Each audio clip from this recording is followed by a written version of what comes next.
what I'd like us to do is to take a step back and take a look at these constraints and these adaptions.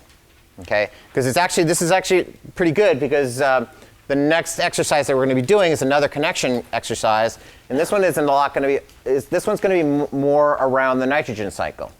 Okay? And so the nitrogen cycle is a really good model for all these constraints and adaptions. Who are doing all the things in this nitrogen cycle? Okay, so this is the slide that I ended on last lecture when I ran out of time. Okay, and let's think about what are the sort of the issues that limit these organisms' activity. I mean, this is the soil ecology, so we're talking about ecology, organisms that live in the soil. Okay, so what are the things that limit their ability to move around and their activity? So we certainly have physical constraints. The most dramatic one is sort of temperature and water. Temperature issues are things that are greater when the things are really hot, greater than 35 degrees Celsius. We're starting to kill off the less heat-tolerant organisms, and we're inducing spore formation. But we also have the cold temperatures. When systems start going cold, we also have these, for lack of a better word, it's not just the microbial populations that start slowing down, it's all of us. You know, as the temperatures start going down, biological activity starts going down. In essence, we're stopping microbial growth. Now, water is the other really big one. Okay? Water, even if you have a moderate drought, you're certainly going to be reducing the population of organisms that need that water for mobility, but also those organisms that need that water, just like we do. We need that water for our survival, not just our motility. Okay? When we start seeing in extreme droughts, we're going to see a number of responses by a number of organisms that cannot leave the system. Fungi and bacteria are really good examples of this, where we start seeing spore formation. Okay? Now, at the other end of the spectrum, we can have water excess situations where we're moving from, as the system goes wetter and wetter, where we're moving from aerobic to anaerobic systems. And if that's the case, we're certainly going to see a shift from aerobic organisms to anaerobic organisms. Okay? Now, there are a lot of organisms that are also facultative anaerobes, meaning basically that they can operate in both the aerobic as well as the anaerobic system. And so we're going to see a shift in that population as well, or shift to that population, not in that population.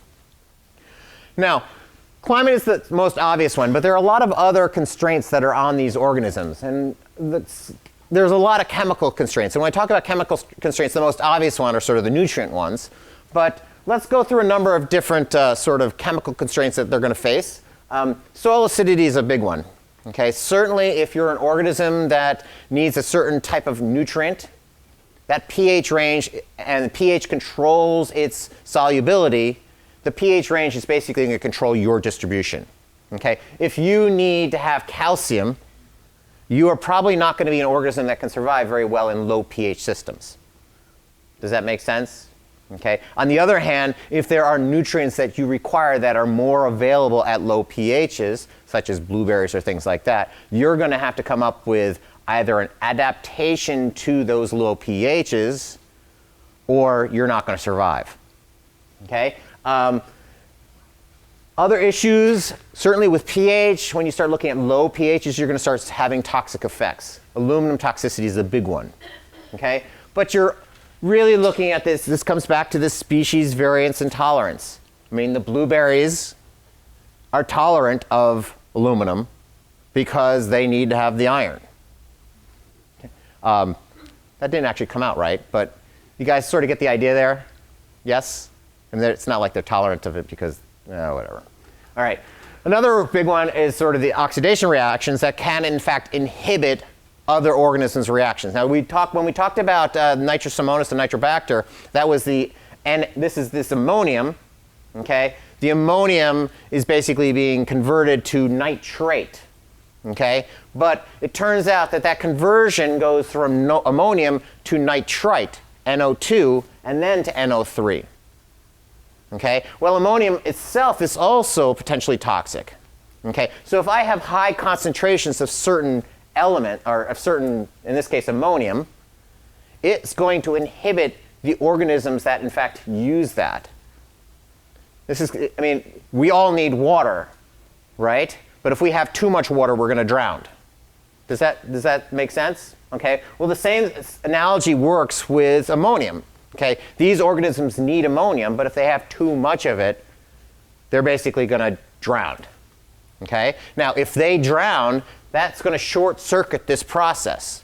Okay. If I don't have the organisms that can take this ammonium and convert it into nitrite and then convert it into nitrate, the process isn't going to happen. Does that make sense? Nitrate is another really good example, the stage 2. Nitrates, the stuff that we put in our delicatessen meats and things like that, we use it as a preservative. Why do we use it as a preservative? Because it's basically a poison. Okay? Well, if that level of nitrite gets too high, even the organisms that take that nitrite and convert it into nitrate, they will die. Okay, so that concentration of that amount is really important. Salinity is another big one. This is that osmotic potential issue we talked about, and this is sort of pickling. Okay, we often put salts and fermentation, and we put it in our pickles. We put those salts in there, and sometimes we don't use them for pickling. We just basically put, I mean, does anybody read anything about cod? Cod, salt cod, and things like that? So in the old days, when they would go fishing off the Grand Banks and something like that, the cod was the major fish that they would be catching. But it wasn't like boats that we have today that had refrigeration or fast motors that could basically bring the material in.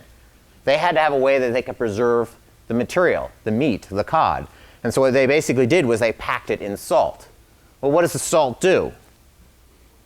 I mean, the cod is already dead. It's not going to do anything to that. But what it's going to do is it's going to prevent the organisms that are going to do the decomposition of the cod from surviving. Well, why? If I have a salt solution outside a cell, what's going to happen to that cell? All the liquid in the cell is going to go through out to the salty material, basically killing the organisms. So salt basically acted to preserve. Okay? Well, it turns out that there's a lot of different organisms out there, and there are, in fact, organisms that can take high salt levels. Okay? And this is basically, I put this together, but basically if you imagine here, this is a sodium ion concentration, a salt concentration, and this is sort of growth rate. Okay?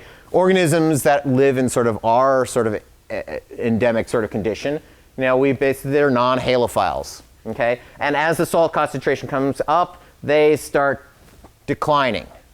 Now, there are halotolerant organisms as well. But even with that tolerance, as the salt level goes up higher, they're going to start populations, their growth is going to start declining. But there are organisms that are adapted to that, and in fact, the salt concentration is to their advantage. They move into systems that are salty so that they can have a competitive advantage over everybody else. They've adapted to it. And so as it gets more and more salty, their populations start to boom.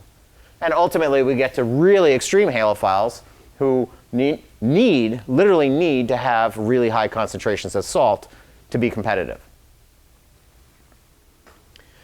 There are also other kinds of toxicities, often toxic metals. This is a lot of stuff that I work with, but we're looking at copper, chromium, arsenic, mercury, lead. The lead isn't necessarily toxic to these types of organisms. In some cases, we're looking at levels that can really, in essence, sterilize the soil. Okay? But often we're not. We're looking at higher concentrations, but they're not sterilizing the soil.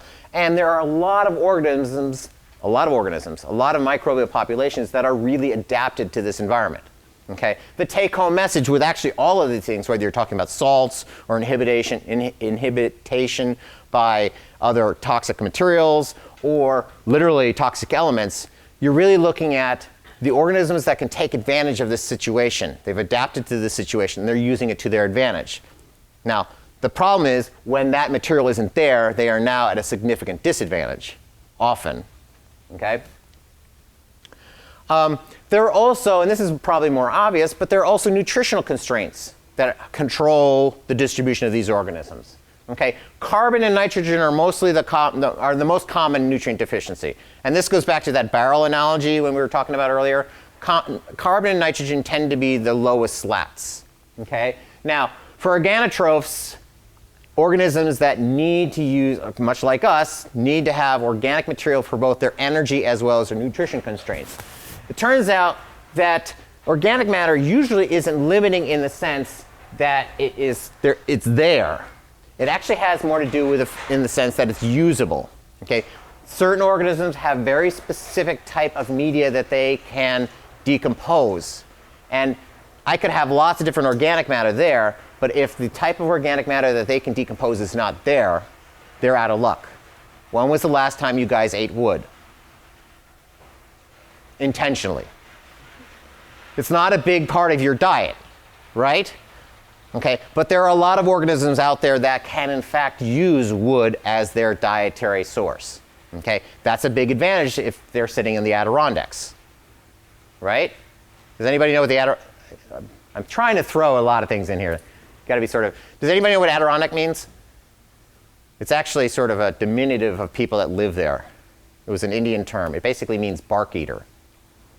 Okay, so if you're living in the Adirondacks and you're eating bark, all right. Well, let's move on. All right. Issues with talking about carbon versus nitrogen. Carbon, often is a very slow decomposition rate. And if it's a slow decomposition rate, it is in turn is going to limit growth. Now, a lot of this has to do with location, but it also has to do with the structural relationship of that material. When we talk about CN ratios, for example. Okay, nitrogen, certainly nitrogen, depending upon the type of material that you have, it might have a low nitrogen content.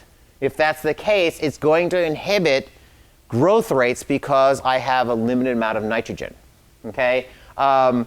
If you're looking at a material that's decomposing really slowly, I don't have enough of it. On the other hand, if I have something that decomposes really quickly, I can in fact have rapid growth. On the other hand, this could also induce loss to the system. Imagine those worms moving into the northeastern woodlands. Okay? Also, just because I have nitrogen doesn't necessarily mean it's available, much like the carbon. Okay? N2 gas. There's a lot of nitrogen gas. We're talking 79, whatever percent of nitrogen that's in the atmosphere. But if you're not a nitrogen fixer, it's basically out of reach. You need to have the nitrogen fixers to be able to get to that. Okay? They then transfer to the plants. The plants then, we get the nitrogen via the plants. Make sense? Okay. So those are the constraints. How about some of the competitive advantages? Now, as we've been talking about these constraints, I've been talking about competitive advantages. Nitrogen fixers, for example. Let's talk about nitrogen fixers. Okay?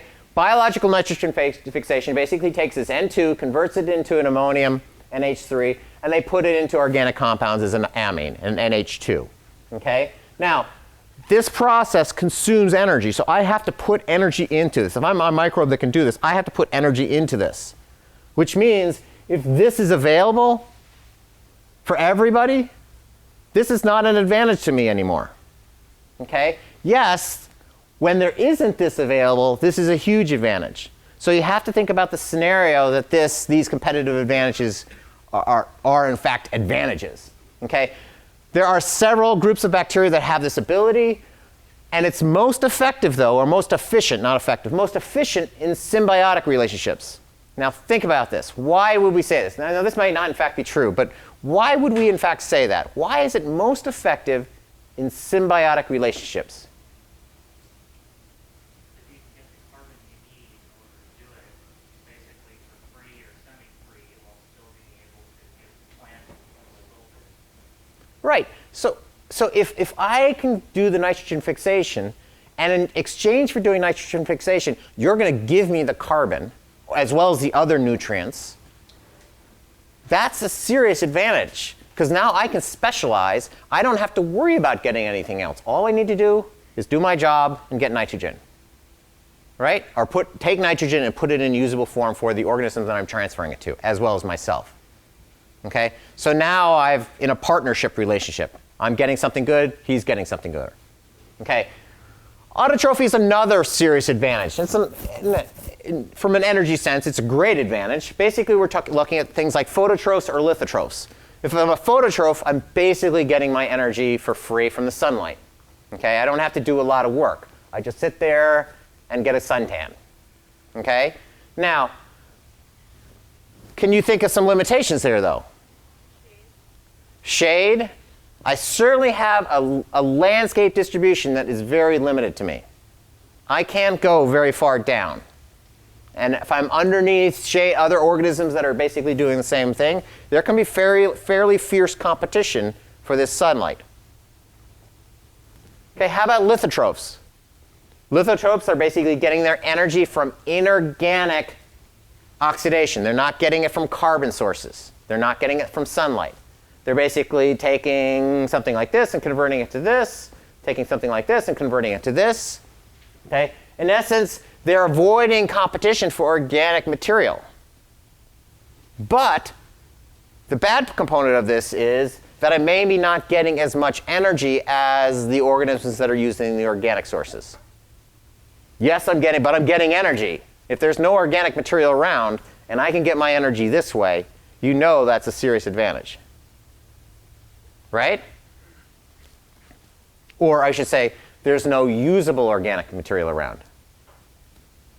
All right, how about opportunism? This is a big one, and most microbial populations have this. And this is basically the ability to respond very quickly to a change in the environment. Okay, both beneficial as well as detrimental. But in this scenario, we're basically looking at beneficial. If a food stock comes in and I can increase my population within an hour, you know I'm going to be reproducing. And if I'm reproducing, that's evolutionary success in essence.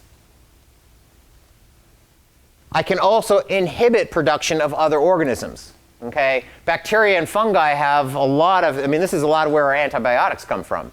They can produce different materials or compounds that they can release into the environment, which basically inhibit other organisms.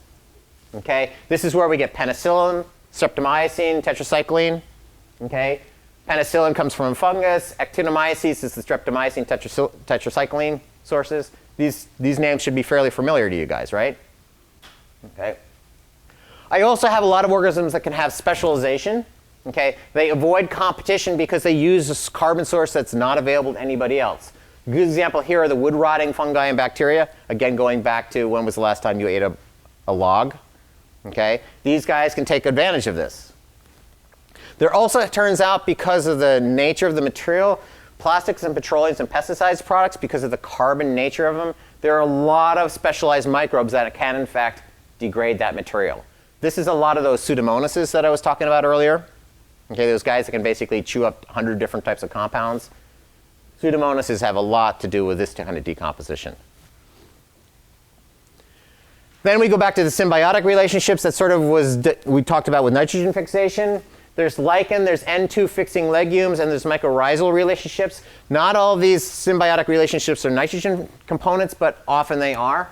The lichen are basically algae fixing with algae and a blue-green bacteria that are basically living within fungi. Okay? The algae fix nitrogen.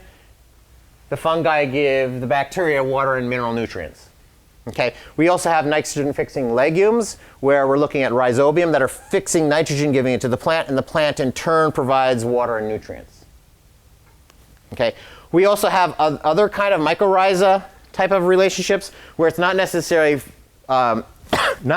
nitrogen, but it could be other type of nutrients. Phosphorus is a good example here, where the fungi, because of its hypha, actually has a larger root area in essence, so it's expanding the root area of the plant. And then the plant, in turn, provides organic food to the fungi. Okay? A lot of these types of relationships out there. Which brings us back to what we were supposed to do later on, what we've already done. Worms, water, and organic matter. This issue of distribution versus carbon energy relationships.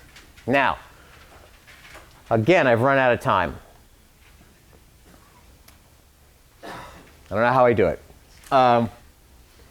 What I'd like you guys to do, and we're going to use this, we're not going to do it now, but this would be actually a fairly good study technique for you guys. Okay? What I'd like you guys to do is play the connections game.